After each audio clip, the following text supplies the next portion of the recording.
Từ thiên đường đến địa ngục. Night City là một thành phố khá rộng lớn bao gồm 6 quận và vùng hoang mạc bao bọc xung quanh nó, được gọi là Badlands, tạm dịch là đất giữ. Là một thành phố nằm bên bờ vịnh đèo Coronado, bờ Tây nước Mỹ, nó đối mặt với Thái Bình Dương và đang sở hữu danh hiệu chẳng lấy gì làm vinh quang, nơi tệ nhất để sống ở Mỹ. Tuy nhiên Night City không phải lúc nào cũng tệ hại, là đứa con tinh thần của Richard Knight và công ty Knight International do ông thành lập. Night City có tên gốc là Coronado City, được kỳ vọng sẽ trở thành một thành phố không tưởng, Utopia, một thánh địa kinh doanh và là hình mẫu cho những thành phố Mỹ khác noi theo. Nó được Richard Knight thành lập với sự trợ giúp tài chính của những tập đoàn khổng lồ như Arasaka, IBM và Petrochem. Công cuộc chuẩn bị cho việc xây dựng Coronado City tiến triển nhịp nhàng khi vào năm 1993, người ta đã lấn một diện tích lớn của vịnh đèo Coronado và những người cư dân bản địa được chuyển sang sống ở những địa điểm mới trong thành phố. Đến năm 1994, những tòa nhà đầu tiên cho Coronado City bắt đầu được dựng nên. Tuy nhiên, trong quá trình xây dựng thành phố, Richard Knight không ngừng nhận những lời đe dọa lấy mạng mình bởi ông sử dụng những phương thức xây dựng mới khiến các tập đoàn truyền thống, bao gồm cả công ty cũ của ông, không thể kiếm lợi nhuận.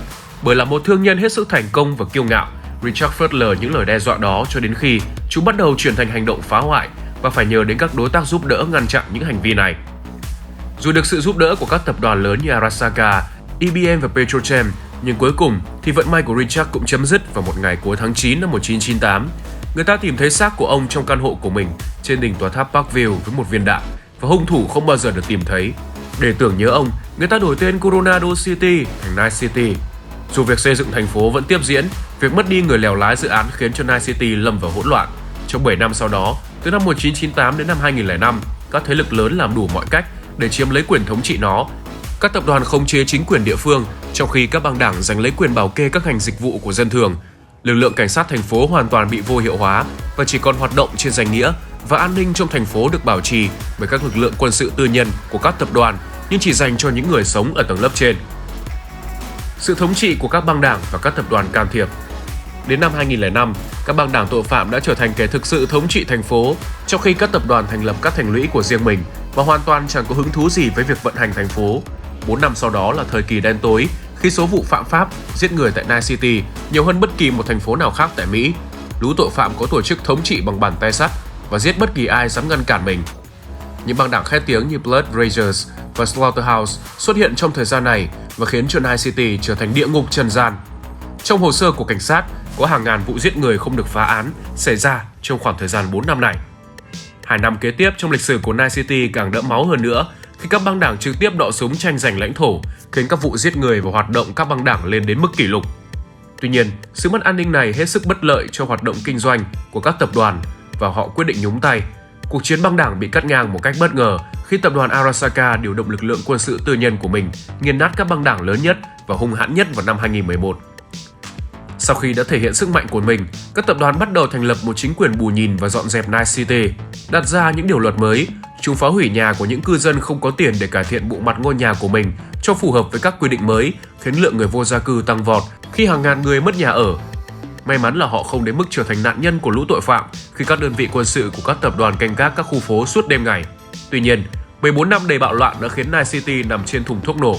Hiềm khích và thù hằn vẫn còn đó, trong khi vũ khí tồn tại ở khắp nơi, đe dọa trật tự mà các tập đoàn cố gắng xây dựng. Điều này khiến chính quyền thành phố buộc phải cho các lực lượng quân sự tư nhân của các tập đoàn quyền được hành pháp như thể cảnh sát thực thụ trong phạm vi toàn bộ thành phố. Điều này đem lại một số tác dụng tích cực khi những khu vực tồi tệ nhất bị dẹp bỏ, các dịch vụ cơ bản như cảnh sát, cứu hỏa được tái thiết lập vào năm 2013. Với người dân Night City, việc bị các tập đoàn bóc lột rõ ràng là tốt hơn việc phải né đạn ngay ngoài đường, nên họ tạm thời chấp nhận sự thống trị của chúng. Các tập đoàn đọ súng tại Night City. Đến năm 2020, trật tự mà các tập đoàn thiết lập đã giúp Night City nhanh chóng phát triển, dù tội phạm và bạo lực vẫn đầy rẫy. Night City giờ có chút gì đó giống với trí tưởng tượng của Richard Knight ngày nào, nó là một thành phố đầy phong cách và mang nét cao sang độc đáo. Tuy nhiên, sự phồn vinh này nhanh chóng chấm dứt khi các tập đoàn lớn một lần nữa giải quyết mâu thuẫn trong kinh doanh bằng súng đạn, khiến Ford Corporate War, tạm dịch là cuộc chiến giữa các tập đoàn lần thứ tư, diễn ra vào năm 2021.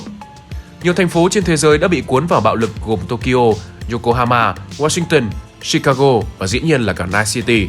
Tuy nhiên ít ra các thành phố đó vẫn còn tồn tại, còn Rio de Janeiro biến thành phế tích trong cuộc chiến này. Là một thành phố tự do không thuộc về nước Mỹ trên giấy tờ, Night City có sự hiện diện của lực lượng quân sự của cả hai phe trong Ford Corporate War, và các con phố của nó lại một lần nữa biến thành bãi chiến trường. Chỉ khác là giờ đây những vũ khí hiện đại hơn, uy lực mạnh hơn được đem ra sử dụng. Các pha đậu súng liên tục diễn ra trên các con phố, giữa các tòa nhà và đặc biệt là ở khu vực Corporate Plaza, nơi các tập đoàn đặt cao ốc văn phòng của họ. Cuộc chiến này khiến cư dân Night City hoảng hốt, họ tháo chạy khỏi thành phố để tránh bị bắn hạ bởi drone, nghiền nát dưới bánh xích xe tăng hay đơn giản là ăn đạn lạc. Với sự cố gắng của các chính phủ, cuộc chiến này phần nào đã bị dập tắt ở các nơi khác trên thế giới, trừ Night City. Tại đây, các lực lượng của hai tập đoàn là Arasaka và Militech vẫn đang đụng độ, cho đến khi một đội đặc nhiệm của Militech mang một quả bom hạt nhân vào tòa tháp đôi tổng hành dinh Arasaka, Mỹ vào năm 2023. Quả bom này được cho nổ ở độ cao khoảng 365 mét, với sức mạnh bằng 1,25 quả bom đã nổ ở Hiroshima và nó hủy diệt cả tòa tháp đôi Arasaka lẫn khu vực Corporate Plaza, gây ra một cơn địa chấn san phẳng phần còn lại của thành phố, rồi làm nước biển tràn vào ngập lụt khu trung tâm. Những mảnh bê tông từ tòa tháp đôi bị biến thành nhiều tấn khói bụi, khiến bầu trời Night City đổi thành màu đỏ trong suốt gần 2 năm sau đó. May mắn là không ít cư dân của Night City không chịu ảnh hưởng từ vụ nổ này, bởi rất nhiều người đã bỏ trốn từ trước. Và số còn ở lại không chịu quá nhiều phóng xạ do bom nổ trên cao và các linh kiện trong cơ thể họ giúp ngăn chặn hoặc lọc bụi và phóng xạ. Dù thành phố đã hoàn toàn biến dạng và bị phá hủy, nó vẫn còn chưa tệ hại bằng tình trạng của Rio de Janeiro. Những người còn sống sót bắt đầu chuyển vào chế độ sinh tồn và dân thường, tội phạm hay nhân viên các tập đoàn lớn đều ở cùng một vạch khởi đầu. Cuộc đấu tranh sinh tồn này kéo dài trong nhiều năm trời, trong khi các bên tham chiến đều chịu thiệt hại. Arasaka bị tách làm 3 phe phái, còn Militech bị chính phủ Mỹ hấp thụ làm chất dinh dưỡng cho quân đội của mình. Night City thời hậu chiến. Trong khi những người sống sót sau vụ nổ hạt nhân tại Night City tìm cách đảm bảo sự sinh tồn của mình, cuộc chiến Corporate War lần thứ tư xem như đã chấm dứt. Các chính phủ trên thế giới bắt đầu tìm cách thu lợi về mình sau cuộc chiến này. Tổng thống Mỹ lúc bấy giờ là bà Elizabeth Crest đổ lỗi cho Arasaka về vụ nổ đã phá hủy thành phố và nói rằng Arasaka ăn không được thì đạp đổ để ngăn đối thủ Militech chiếm được tổng hành dinh của họ tại Night City. Lời cáo buộc này được đưa ra, bà ta biết thừa rằng quả bom đã phát nổ là hàng của Militech, bởi chính phủ Mỹ muốn nuốt trọn những gì còn lại của Militech trở thành chất dinh dưỡng cho quân đội của chính mình. Tuy nhiên có một điều mà rất có thể cả Elizabeth Crest cũng không biết, Arasaka thực sự có kế hoạch tự hủy cả thành phố bằng một quả bom hạt nhân lớn hơn nhiều chôn dưới nền móng của tòa tháp tổng hành dinh của họ tại Night City. Kế hoạch này không được thực hiện đơn giản là vì quả bom của Militech đã phát nổ trước và khiến kế hoạch của Arasaka bị phá hủy. Sau khi cả tòa tháp sụp xuống, không ai còn biết được quả bom của Arasaka đi đâu về đâu, và những người biết sự tồn tại của quả bom là các chopbu của Arasaka càng không có lý do gì để mở miệng tiết lộ về sự tồn tại của nó. Ngay cả toán lính đặc nhiệm Militech đã kích nổ quả bom xóa sổ một phần Night City cũng trở thành bí ẩn, bởi rất ít người biết được những ai có mặt trong đội ngũ này. Elizabeth Crest có thể là một trong số đó, bởi bà ta dùng những gì mình biết để buộc các lãnh đạo của Militech phải chấp nhận quốc hữu hóa, khiến toàn bộ tài sản của tập đoàn rơi vào tay chính phủ và quân đội Mỹ. Điều này giúp tăng cường quyền lực của chính phủ Mỹ cũng như sức mạnh quân sự của họ. Sau đó, Elizabeth Crest sử dụng quyền lực và bộ máy tuyên truyền của mình để loan tin rằng Arasaka là một thế lực nước ngoài tà ác, được vận hành bởi một gã điên khủng sẵn sàng hủy diệt một thành phố của Mỹ. Dù thực ra Night City không thuộc về nước Mỹ, để tìm kiếm quyền lực. Dựa vào đây, bà ta cấm mọi hoạt động của Arasaka trên phạm vi nước Mỹ, các lãnh đạo và thành viên hội đồng quản trị của nó bị kết tội là khủng bố, và mọi cơ ngơi của Arasaka trên đất Mỹ cũng bị tịch thu. Dù thực hiện tất cả những trò ma mãnh này, Elizabeth Crest hoàn toàn phớt lờ tình trạng hiện tại của cư dân Night City và chẳng hề có ý định tái thiết nó.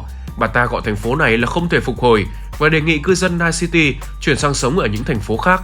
Nguyên nhân thực sự của điều này là vì vào thời điểm đó nước Mỹ đang rơi vào cảnh thiếu thốn và bà ta không có nhiều lựa chọn. Đồng thời, nó cũng là một cơ hội bằng vàng để tái sáp nhập North California tự do vào lãnh thổ nước Mỹ. Nhưng các cư dân của Night City không quên rằng mình đến với thành phố này là vì lời hứa tự do, và họ từ chối những đề nghị của Elizabeth Crest. Tái thiết trong thập niên 40. Trong khi Elizabeth Crest diễn những màn kịch chính trị của mình, vẫn có khoảng 2 triệu người dân Night City sống trong cảnh vô gia cư suốt hơn một thập niên kể từ khi quả bom hạt nhân phát nổ. Họ sống trong những thành phố lều tại vùng ngoại ô xung quanh Night City và tìm kiếm sự giúp đỡ từ bên ngoài để khôi phục lại thành phố của mình, chứ nhất quyết không chấp nhận lời đề nghị của Elizabeth Crest. Nhận được lời nhờ vả của các cư dân Night City, tập đoàn Stormtech và bộ tộc du mục Audesado đến Night City để xây dựng hàng loạt nhà tạm bằng các container chứa hàng và những khối bê tông được chở tới bằng đường sắt lẫn đường biển. Các công trình cũ của Night City đều đã bị phá hủy bởi quả bom hạt nhân hoặc các trận đọ súng trước đó giữa Arasaka và Militech, nên người dân thành phố chỉ cần dùng máy xúc lẫn xe tăng mà các bên tham chiến bỏ lại để ủi thẳng đống phế liệu xuống vịnh Coronado để lấy mặt bằng. Việc xây dựng này tiếp tục diễn ra ngay cả khi bệnh dịch, bạo loạn, băng đảng và đủ thứ tệ nạn khác không ngừng diễn ra trong cộng đồng người sống sót của Night City. Trong bối cảnh này, các cư dân của Night City càng trở nên kiên định với phương hướng của mình. Họ sẽ tách biệt hoàn toàn khỏi nước Mỹ của Elizabeth Crest và không bao giờ dính líu vào chính phủ của bà ta. Bất kỳ tổng thống Mỹ nào muốn biến Night City thành một phần lãnh thổ của mình chỉ có một lựa chọn duy nhất là một cuộc chiến tranh dài và đẫm máu. Các cư dân Night City giờ đây muốn biến thành phố của mình thành thành phố lớn nhất, quan trọng nhất, có ảnh hưởng mạnh mẽ nhất toàn cầu và họ sẽ không ngừng cố gắng thực hiện mục tiêu này trong hàng chục năm sau đó.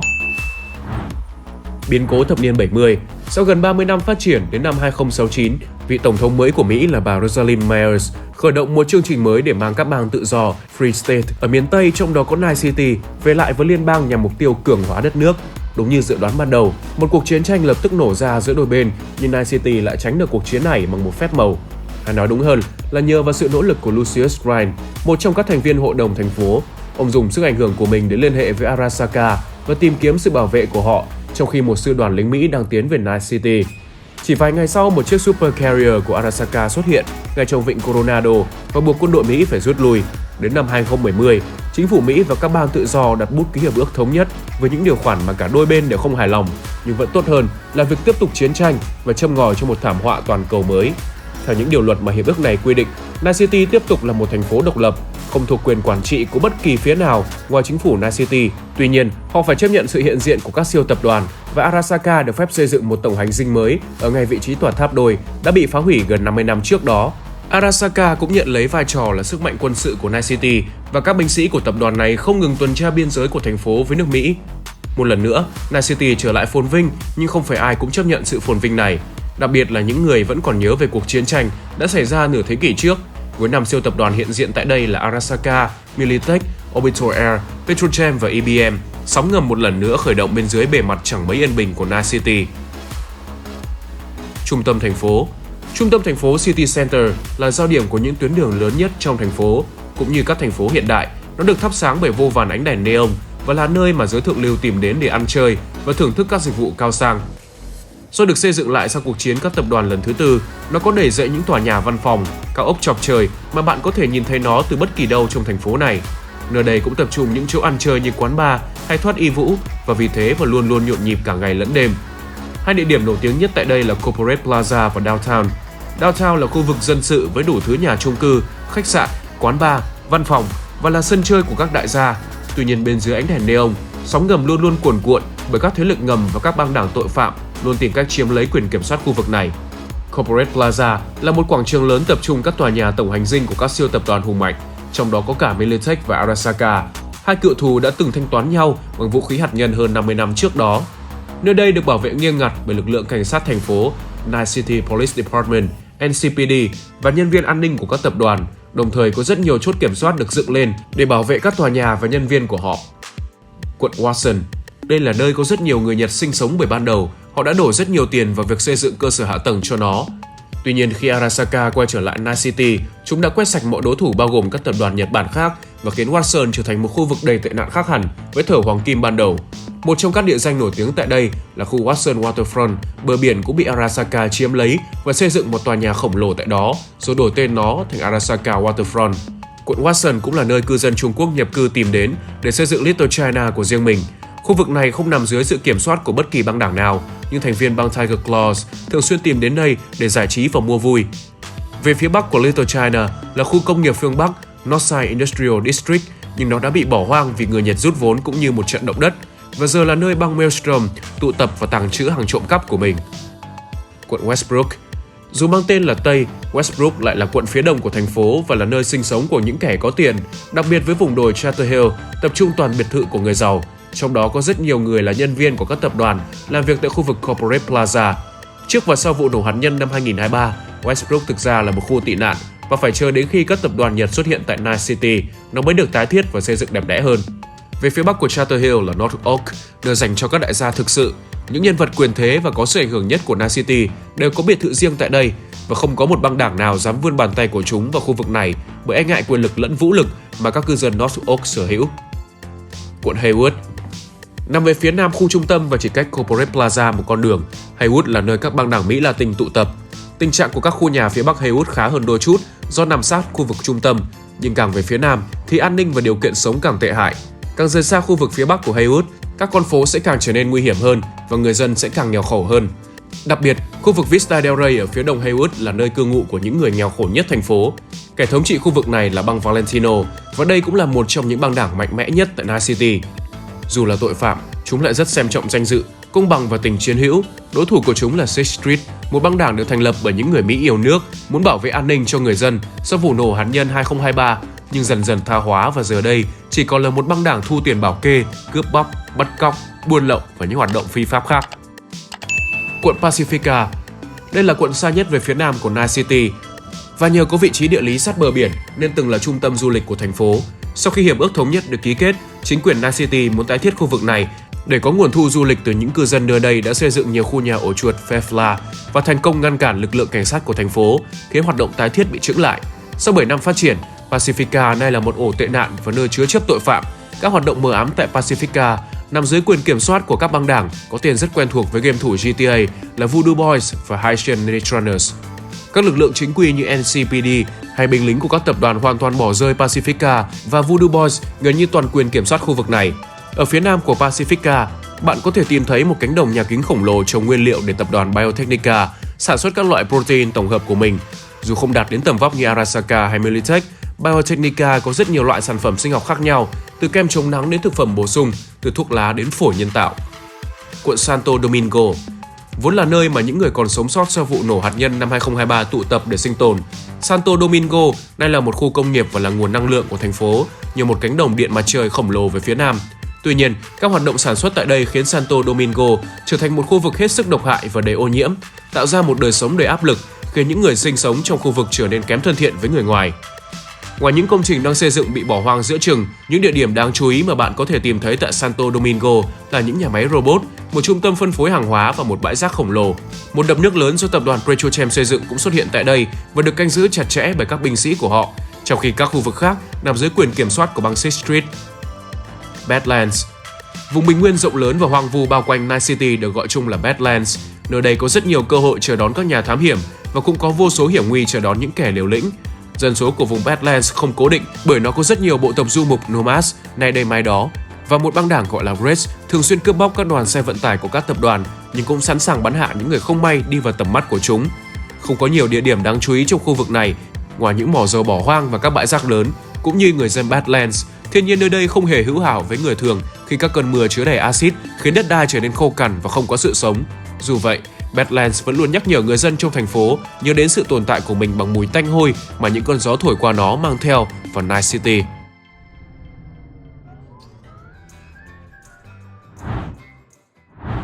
Cảm ơn các bạn đã theo dõi video ngày hôm nay của Mọt Game. Nếu các bạn muốn trao đổi về game hoặc có yêu cầu nào cho những video tiếp theo, các bạn có thể like fanpage Mọt Game và tham gia group gia đình nhà Mọt Game của bọn mình nhé.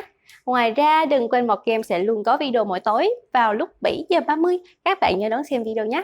Còn bây giờ thì xin chào và hẹn gặp lại các bạn trong các video tiếp theo.